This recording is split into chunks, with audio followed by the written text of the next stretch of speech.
செம்பியன் செல்வியின் வலையொலியை பார்த்து கொண்டிருக்கிற அனைவரும் வாழ்க வளமுடன். இன்றைக்கு தமிழின் தொன்மத்தை பற்றி கதைக்கிற விடயத்தில் ஈழம் என்றதை பற்றி கதைக்கிறவன் இருக்கிறேன். நாங்கள் ஈழத்தமிழர்கள், எங்களோட நாடு ஈழம், அதாவது தமிழ் ஈழம். அப்போ இந்த ஈழம் என்ற இந்த நாடு எந்த காலத்திலிருந்து இருக்குது, இதுன்ற தொன்மையை பற்றி கொஞ்சம் தகவல்கள் கிடைக்க எடுத்து வாசிக்கக்கூடியதாக இருந்தது. அப்போ அதை பகிர்ந்து கொள்ளலாம்னு நினச்சேன்.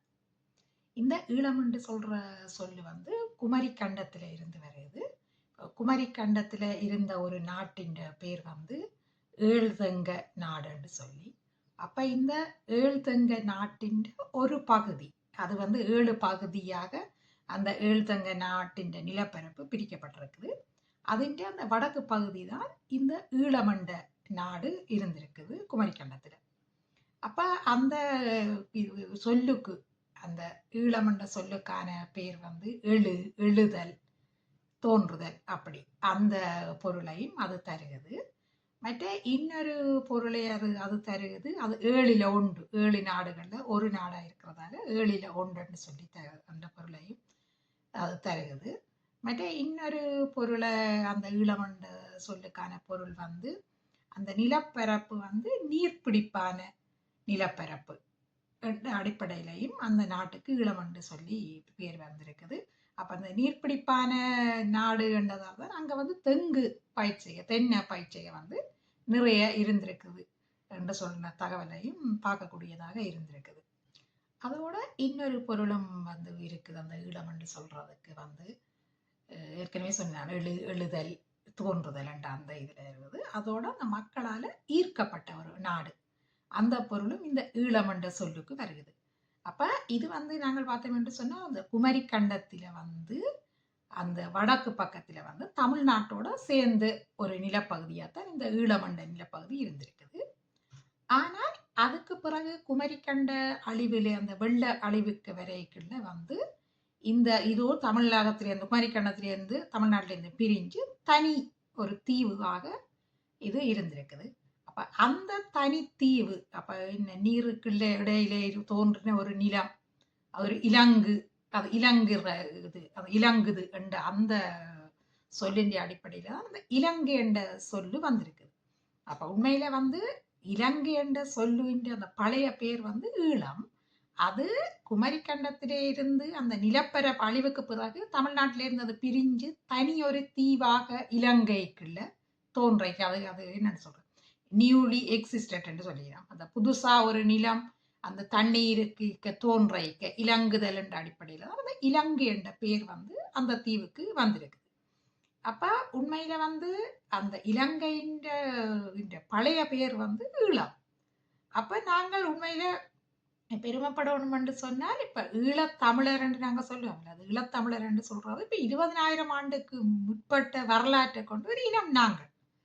அப்ப நாங்கள் உண்மையில இனி பாவிக்க நாங்கள் இலங்கை தமிழர் என்று சொல்லக்கூடாது. இலங்கை தமிழர் என்று சொல்லிக்க எங்கள் அந்த ஆண்டு குறையும்.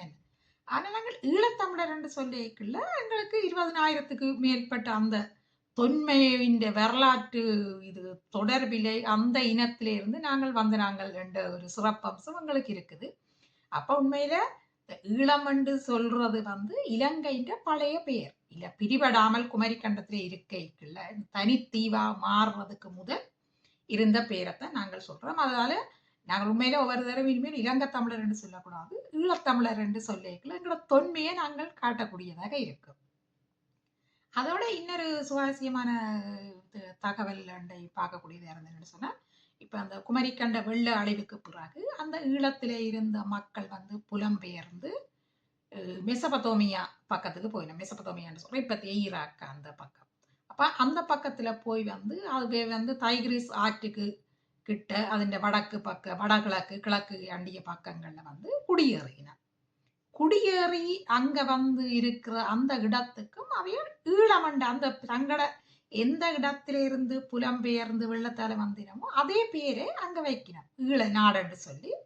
அந்த மெசபத்தோமியா பபிலோனுக்கு கிழக்கால இந்த நாடு இருந்திருக்குது. எப்ப இருந்திருக்குதுன்னு சொன்னால் கிமு 2300, 2700க்கும் 2300க்கும் 700க்கும் இடப்பட்ட காலங்கள்ல அது அந்த பெரிய அளவில் இருந்திருக்குது. அப்ப அந்த 2700 வந்து ஒரு அரச கூட அவையில் அமைச்சிருக்கணும். அந்த ஒரு அரசன் பேர் வந்து சின்ன மாறன் என்று சொல்லி ஒரு அரசன் வந்து அந்த ஈழத்தை ஆண்டிருக்கிறார். எங்கேன்னு சொன்னா அது புலம்பெயர்ந்து மெசபத்தோமியா மண்ணில பபிலோனு கிழக்கால இந்த நாடு இருந்திருக்குது. ஒரு சிறிய நாடா இருந்திருக்குது. நான் நல்ல செல்வ செழிப்போட இருந்திருக்குது. அவையால் அங்க ஈழத்தில இருந்து குமரிக்கண்ட ஈழத்தில இருந்து இடம்பெயர்ந்து புலம்பெயர்ந்து வெள்ளத்தால வந்த ஆக்கள் எல்லாரும் சேர்ந்து இப்ப நாங்கள் இப்ப புலத்துல இருக்குமா போல இருந்து அந்த நாட்டுக்கு அங்க எந்த நாட்டில இருந்து வந்துச்சிருமோ அந்த பெரிய வச்சிருக்கிறோம். வச்சு அங்க ஒரு பெரிய ஆட்சியெல்லாம் நடந்திருக்குது. பிறகு அந்த குறிப்பிட்ட காலத்துக்கு பிறகு 2000 கிமு 2700 எல்லாம் 700 300 எல்லாம் நல்ல சிறப்போட இருந்திருக்கு. நம்ம ஆட்சி எல்லாம் அமைச்சிருக்கணும். அதுக்கு பிறகு அந்த இதுகள் இல்லாமலே போயிருக்குது. ஆனா இப்படி ஒரு வரலாறு கூட ஈழத்துக்கு இருக்குது. அப்ப நாங்கள் இனிமேல் அந்த ஈழம் என்று சொல்றது நாங்கள் சுருக்கி இப்ப நாங்கள் தமிழில கோரிக்கை வச்சதால அது ஈழம் தமிழீழம் என்று சொல்றோம் ரெண்டு இல்ல. ஆனா அதுக்கு 20,000க்கு முற்பட்ட ஒரு தொன்மையான ஒரு இனம் நாங்கள். எனக்கு அந்த இனத்தின் மக்கள். ஆனா நாங்கள் இப்ப அடிமைப்பட்டு சிறுமப்பட்டு சுயநலவாதிகள் தலைவர் இல்ல எங்களுக்கென்ற ஒரு தலைவர் இருந்தார் மேதகு. ஆனா அதுக்கு பிறகு சுயநலம் இல்லாமல் சுயநலத்தோடையே தங்களோட பணத்தையும் சொத்தையும் பாதுகாக்கிற தலைவர்களை தாண்டி ஒரு மக்களை நேசிக்கிற ஒரு தலைவரை எங்களால உருவாக்க இயலாமல் இருக்கிறது சொன்னது உண்மையில கவலையான ஒரு விஷயம். ஆனால் அது ஒவ்வொரு தரம் எங்களுக்குள்ள நாங்கள் மாற்றத்தை நாங்கள் ஒவ்வொரு தரமே பொது நிலத்தோட இருக்கிற சிந்திக்கிற மக்களாக வாழைக்கு அப்படி அந்த சமூகம் நிச்சயமாக மாறி மிதகு மாதிரி ஒரு மக்களை நேசிக்கிற தலைவர் வருவாருன்னு நினைக்கிறேன். அதுதான் எல்லாற்ற விருப்பமா நிச்சயமா இருக்கும். அப்ப இன்றைக்கு நான் இந்த ஈழம் என்றதிൻ്റെ அதை வாசிச்சு கொண்டிருக்கல எனக்கு உங்களோட பகிரோணம் என்ற ஒரு ஆர்வம் ஒன்று வந்தது. எவ்வளவு தொன்மையான இனத்திலே இருந்து நாங்கள் வந்திருக்கிறோம் என்று சொன்னதை பதிவு செய்யலாம் என்று இருந்தன.